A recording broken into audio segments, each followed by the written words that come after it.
Mais avant cela, l'histoire d'Élodie et de Jafar. Elle a 22 ans, elle vit à Ussel en Corrèze et dans quelques semaines, elle termine des études d'aide-soignante. Lui, à 22 ans aussi, il est originaire d'un quartier de Dreux. Il est en deuxième année d'une grande école d'aéronautique et il rêve de devenir ingénieur. Élodie et Jafar ont un point commun, la rage de réussir leur diplôme malgré le manque d'argent. Élodie, par exemple, vit depuis 4 mois avec quelques dizaines d'euros par semaine. Et si elle saute souvent le déjeuner, ce n'est pas parce qu'elle fait un régime, mais parce que le ticket restaurant à 2,80 € est trop cher pour elle.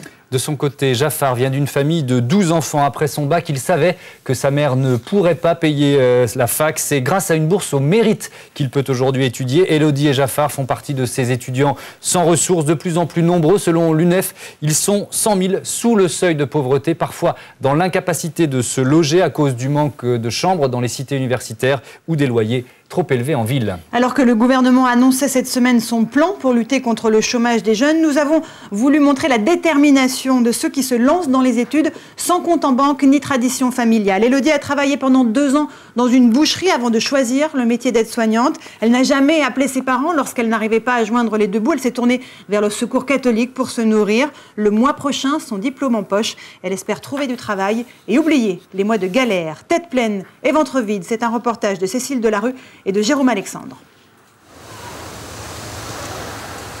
Cours de travaux pratiques pour les étudiantes aides-soignantes d'Ussel, en Corrèze. Elles sont peut-être un peu fatiguées et après tu refais passer sur le plan. Parmi les élèves, Élodie, 22 ans. À midi, elle rentre chez elle.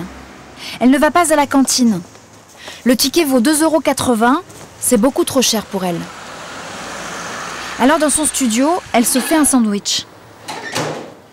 Ça fait 1 € d'économie et c'est déjà beaucoup. Il y a un mois, elle ne pouvait même pas se permettre de manger le midi.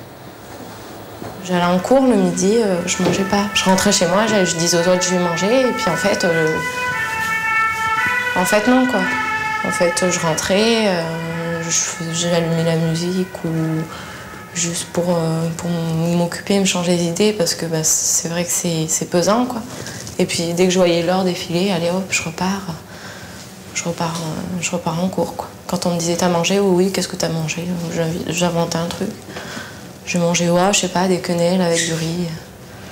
Mais je mangeais pas quoi. Je rentrais, j'allais en cours comme ça. Mais là, ce sandwich, c'est un repas de roi par rapport à ce que vous aviez.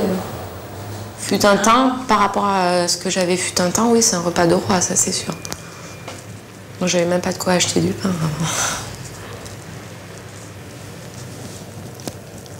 Élodie a travaillé 2 ans avant de pouvoir étudier.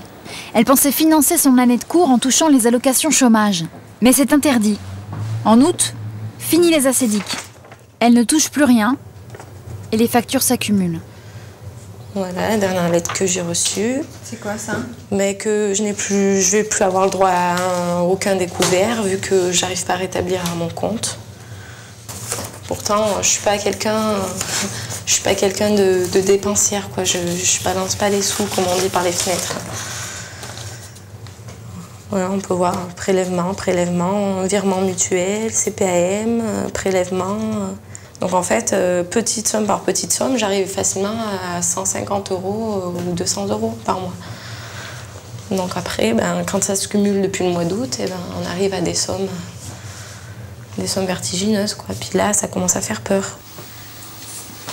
Pour s'en sortir, Élodie n'a trouvé qu'une solution, le Secours catholique. Jeudi soir, à la permanence, distribution de colis alimentaires. Est-ce que je vous mets de l'huile cette fois? Non. Non. Ce sera bon.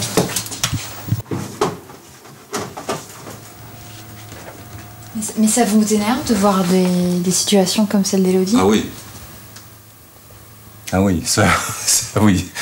Et chaque jeudi, quand je termine une permanence, tout simplement, j'ai les boules. Pourquoi? Attendez, de voir des jeunes en précarité à 20 ans, autant de difficultés, c'est pas possible. Ça m'a bien aidé. Une précarité qui se banalise. À Ussel, le Secours catholique aide 4 autres étudiantes, dans des cas parfois pires. On croyait qu'elle